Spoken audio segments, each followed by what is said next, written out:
Hello YouTube, you got me, VGH, here with another deck profile video. One that I don't think I've seen too much buzz about, but I very much appreciate it. This deck gave me so many dopamine hits when I was running this thing because of how crazy it was. Those of you who've used Dusknoir before with things like Counter Catcher, I'm sure you've seen the combination of using Dusknoir's ability, so that way you go down a prize, not taking out an opponent's Pokemon, then using Counter Catcher to bring something in, and then knocking out whatever you've brought in, while also using the damage counters to take out the thing you may have hit with Dusknoir originally to get multiple prizes in a singular turn. This does that, but in a way that it's a new variant of it. By using Dusknoir, when you pop Dusknoir, you can knock out one of your opponent's Pokemon instead of just weakening it, so that way you can use things like Counter Catcher. Obviously, that card is no longer available, but in this format, when we have Mega Froslass, when you use Dusknoir, your opponent takes one free prize. And Mega Froslass, for those who don't know, has the attack Resentful Refrain, which does 50 times damage, equal to the number of cards in your opponent's hand. So if you use Dusknoir, you add one card to your opponent's hand, it does an extra 50 damage.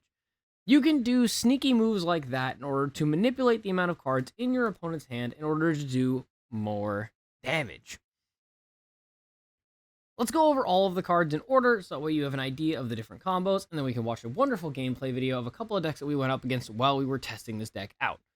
Obviously, we run the 3-2-2 Greninja line. Greninja, the fighting type variant, has the 1 energy Shinobi Blade, which hits for 170, giving us any card in our deck to our hand after using it. And the second attack, the Mirage Barrage, a water with 2 colorless energies that say you have to discard 2 energies, but you swing 120 onto 2 of your opponent's Pokemon. Which, early game you hit up a Greninja, suddenly you can stop your opponent from basically playing the game, and it's fantastic. It feels so good to just say, no, you can't play the game, and then they just stumble out of control, and you snowball into a victory. Our next Pokemon is Snorunt and Mega Froslass. I believe in our gameplay, we did actually show off Mega Froslass's second attack, so I will go over it. It is Absolute Snow, which does 150 damage, which has a guarantee that your opponent is asleep. So there is a 50% chance when they, between turns, flip the coin. If they land tails, they stay asleep, so they cannot attack, they cannot retreat. It's very strong. It may be a gamble sometimes, but that gamble may pay off and actually net you a win where otherwise you would have lost. Obviously, we have the 2-2-2 line of Dusknoir and a 1 of Budew. Budew is specifically in there, so that way if we go second, we have an opportunity to go into Budew to slow our opponent down, because it usually takes us at least 1 turn to set ourselves up. Running Latias and Fezandipiti and Meowth as our 2 prize liabilities, each with their own incredibly overpowered skill, but I don't think they need to be gone over. Following our supporters, we have the Lillie's Determination and the Boss's Orders, Colress's Tenacity, which allows us to search a special energy, such as our Ignition Energy if needed, or our Stadium, the A-Spec Grand Tree. Or Jamming Tower if we wish to either remove Grand Tree, or sometimes it affects your opponent. More times than not, though, you really don't use Jamming Tower for much of anything in this format. You could probably replace it with Team Rocket's headquarters, and it might have a little bit more usability, but Jamming Tower is what we had when we were running the deck. Hilda also searches a special energy along with an evolution Pokemon, and we teched in a Lucian. Lucian, another coin flippy card, which some people may not know what he does, but it's you flip a coin first. If you land heads, you draw 6. If you land tails, you draw 3. And then your opponent flips a coin. If they get heads, they draw 6. If they get tails, they draw 3. You can kind of maneuver your turn if you're expecting to try and use Lucian. Say you want to Meowth into Lucian. You can kind of figure out what you want to do, because if you use Lucian, your opponent can go up to 6 cards in their hand, and then Mega Froslass can hit for 600 damage. Or if they lowball it and they go to 3, then your opponent's hand is disrupted. They have a really bad turn coming up. And you can use things like Budew to item lock to try and slow them down even further. And it allows you to kind of sway the game a little bit. So you can kind of use Lucian as a techable card. You can switch it out with Harley Quinn, or you can switch it out with Judge if you're not going to try and play that gambling kind of style with Mega Froslass. I thought it was fun, and obviously Judge will guarantee you 200 damage with Froslass. Heartlake Quinn can do 150 or 250, but Lucian can get it up to 300, which is why we wanted to use Lucian. Then all of the items are self-explanatory. Grand Tree, self-explanatory, and of course the energies are self-explanatory. Let's get on into the games, and let me show you just a gentle reminder that all of my videos are usually done on stream when we stream either Tuesday, Thursday, Saturday, or Sunday. And our Saturday, Sunday streams are tournament streams starting at 6 o'clock Eastern Standard Time, and our weekday streams start at 7 o'clock Eastern Standard Time. Join the Discord, join the Twitch channel down below in the description. Let's get into the games. As you guys saw, that turn 1 was insane. And this was actually my very first game playing this deck. And oh my god, playing this deck. There is so many different routes you can take that it reminds me of the amount of routes you could take with things like Lost Zone Box, where there was just like, you can go this way, this way, this way, this way, but you need to know what you're up against. And if you know what you're up against, you know which way you should go in order to make these plans work. Because I kept making small misplays where I'm like, wait, I know exactly what my opponent can do to out this, and I know they're going to get it. I could have played around this to stop this thing from happening. Our first match was up against a Sandalit player. I don't know why I've seen this deck cycling around. It's rare, but I've definitely seen it, and unfortunately it is a fire deck that's weak to water, and Greninja being a fighting type is a little sad here. Our opponent is using the Nasty Plot ability, which allows you to search any 2 cards that are your deck and add them to your hand, where we just go get Grand Tree, and we're just able to start removing things. Using Cursed Blast here does set us, gives our opponent a prize, but also weakens the opponent to the point where I can take out the Salazzle, and there's just no more energies on the board. You guys saw a little earlier, if you weren't listening to me yap and you were actually watching the gameplay, our turn 1 attack was literally just Barrage, and taking out 2 Charmanders, so my opponent just effectively couldn't play the game. Salazzle still has a move where, it's a hit-and-run type move, but once you get rid of a Mega Charizard type deck and you get rid of the Charmanders in the Mega Charizard type deck, you kind of just sit there just weeding out your opponent until they stop playing the game. Grand Tree also showing off its stuff as well, because we are able to just evolve our Pokemon on our bench all the way up to Dusknoir. We can evolve our Pokemon all the way up to Greninja. We can evolve our Pokemon all the way up to Froslass as well. Like these we have opportunities here. The more you play the deck, I will accept I did make plenty of mistakes in this video, even when I was just playing the deck itself, where I realized after the fact, like, there was a better way to play this turn because of how many times I just made simple errors. This is our second game that we played. Actually, I think this really was the second game. I think I literally went back to back on these games. All right, let's see. Oh, this was this one. Okay, so this is the item locking Budew that uses the Froslass and Munkidori combo. That Froslass puts damage on Pokemon with abilities, and Munkidori moves the damage counters that Froslass puts on you over to your opponent. This deck, funny enough, was using actual Psychic and Dark energies and Prism energy in order to allow all of their Pokemon to attack. So it was actually pretty good. I got judged so hard here with it just sucked. I needed to get rid of the Budew, so I pay the cost. It again sucks that I had to pay it, but I had to pay it because I needed to get rid of it. I had no other way of getting around it. Sometimes you just have to do that. And then we just didn't show our opponent the Hilda first, because if they put up, say, a Munkidori thinking they could attack with it, or if they put up that Snorunt thinking they can Mega Evolve into Mega Froslass just like I have here, I wanted to try and surprise them a little bit, because they may not have thought I had it. My opponent does hit me with Mind Bend here, and oh my god, I was like, oh, well, that's just rather unfortunate. I'm trying to find options here to attack, and since we don't really have much of anything, I didn't want to use the attack for 300 and flip a coin and fail and give my opponent an extra turn, so we just went in with the Budew. Sure, the Munkidori can move the damage counter, but it doesn't get anything into a position where it matters, and it stops my opponent from using items for a turn, building up their hand even more, and it gives me time to try and, like, regulate where I need to go with this. It's also really funny because they put down the Surfing Beach, which I didn't notice that I could have abused a little bit. Because Surfing Beach says you can switch out your water Pokemon and your active with a water Pokemon on the bench. So I actually could, for free, switch out the Mega Froslass with Greninja. Or, sorry, with Frogadier, and then evolve it into Greninja, because it's a fighting type.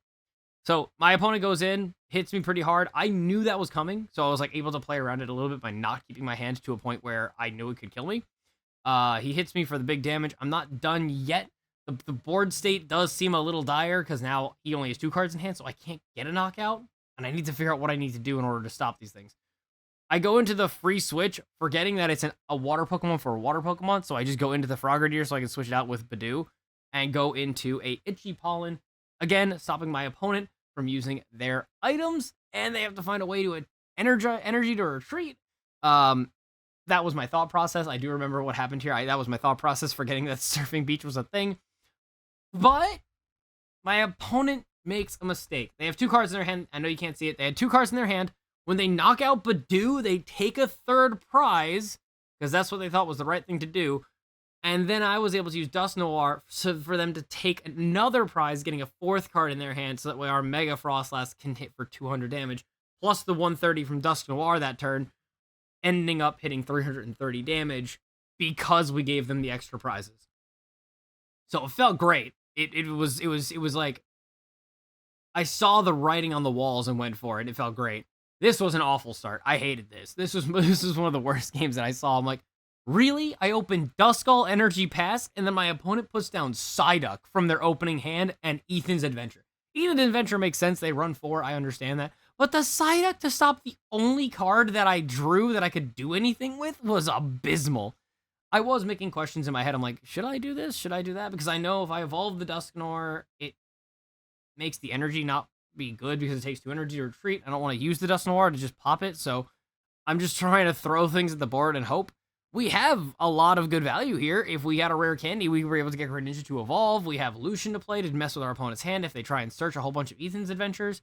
But he rips the free Quilava that he has in his hand, because, by the way, his first Ethan got 3 Cyndaquils, so he just went another Quilava, searched a card, hit the secret box to throw away another Ethan, to get another Ethan to his hand. So then he uses the 3rd Ethan, and then gets triple Quilava, knows he doesn't have the last Ethans, so he uses the redemption ticket to go get from his prizes back into his deck, then goes to get the 4th one.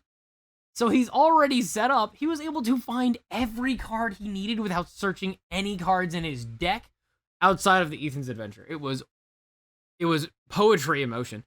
So we know we have to start getting hits, and we have to start taking things out. We were able to get the Grand Tree.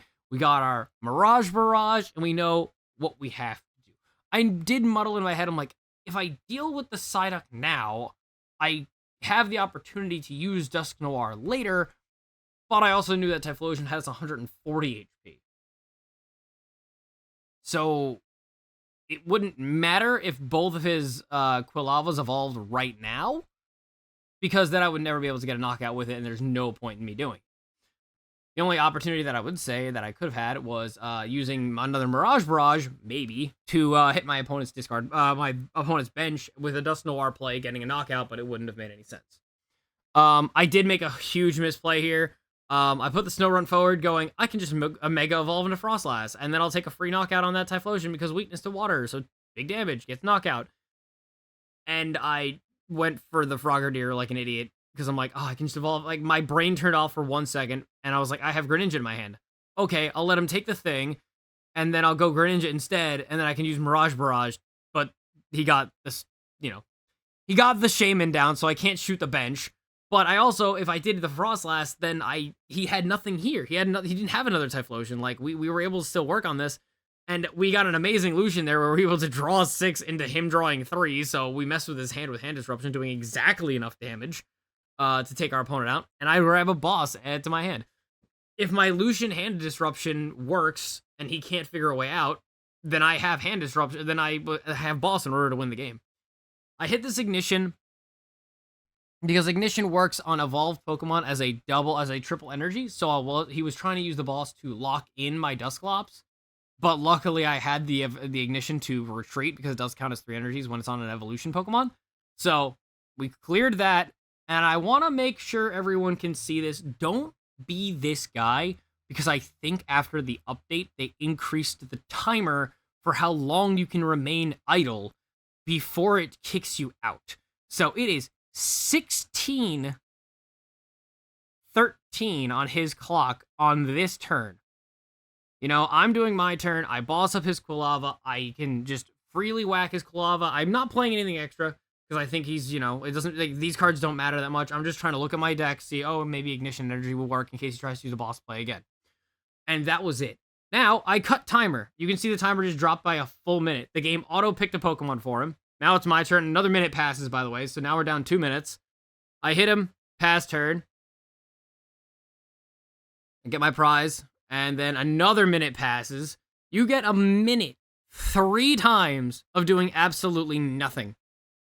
3 minutes, this guy just rage quit without turning the game off. He just left. So that way I would have to sit down and wait the timer. He knew he didn't have it, and he just gave up. Just concede. Just concede. Don't be that guy. And this will be our last video of the last match of this video. So I hope you enjoyed the content thus far and learned maybe a little bit about the deck and how to make things work a little bit in your favor. So we start off with a wonderful Latias opening, allowing us to move things around. And again, we have to use a dang cursed body in order to actually delete the Budew. Again, I did play that whole sneaky, maybe they'll move the wrong Pokemon to the active, hoping they would put Staryu forward, because that obviously Mega Starmie was going to be their play here. We tried to remove it. If they think that I don't have the knockout, they might move the Pokemon forward so they don't have to do the retreat energy and then bring the one that they wanted to bring forward. Unfortunately, that was not the case for me. This is unique. I don't know. I've seen a lot of people talk about Larry's skill. It allows you to discard your hand, then add a energy, a Pokemon, and a supporter into your hand after using it. So we saw what the writing on the walls were here as well. My opponent has 5 prizes. They want to get rid of my Mega Froslass, and they want to get rid of my Fezandipiti in order to get those 5 prizes. So I saw what he was targeting. We have no way of removing these things, so we're just gonna, you know, keep them undamaged, obviously. So if we can't take a knockout, we have to figure out what we can do. So we're looking for as many things as we can. We have a Grand Tree. We have a Night Stretcher. We have all these different things that we can do. And we know we need to take knockouts because they have a Mega in front of us. If we can take their Mega out, that's 3 prizes. Cool. But we also can work around something else, you know, like the Mega, our own Greninja. We can do a quick Night Stretcher to try and get Duskull to work. We go absolute snow and go for the coin flip here, and it works. We put our opponent to sleep.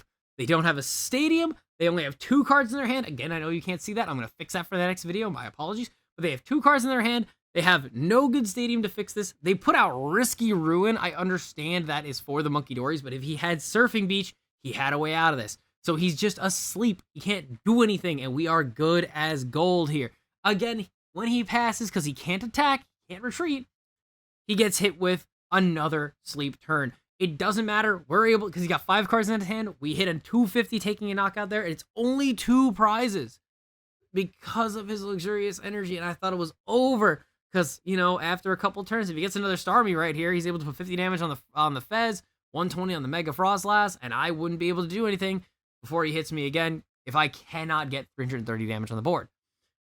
We have, you know, Dusclops, so we can go Dusclops to try and poke damage, but we see it again. We're like, wait a minute, we just win. We just win here, right? Because we have the Greninja to do the damage, because he has 4 in his hand. I would have done 200 anyway. But we clear the bench because he puts down 2 Frostlasses. So 4, because the Frostlasses put up 4 damage on his Monkey Dory, and then 5 more from Dusclops, and then 2 more from his Frostlasses. You take the monkey. It was awesome. It was so awesome. The thing is, you do have to see, like, in the 5th dimension to figure out what you need to do in order to win these games sometimes. But, like, with a little bit of practice and, like, a little bit of, like, finagling, I think the deck has a couple of supporters you can probably move around. Maybe a different stadium, because Jamming Tower really never does anything these days. I think it can stop air balloons specifically, but, like, that's like the best tool that I can think of that Jamming Tower would really stop. But what are you really stopping in that manner? Because most of your attacks are going for a 1-shot anyway. If not Dusknoir into a 1-shot. So it's like, maybe I think the stadium can be switched out, maybe the second stadium even, because you're running 2 Colress Tenacity.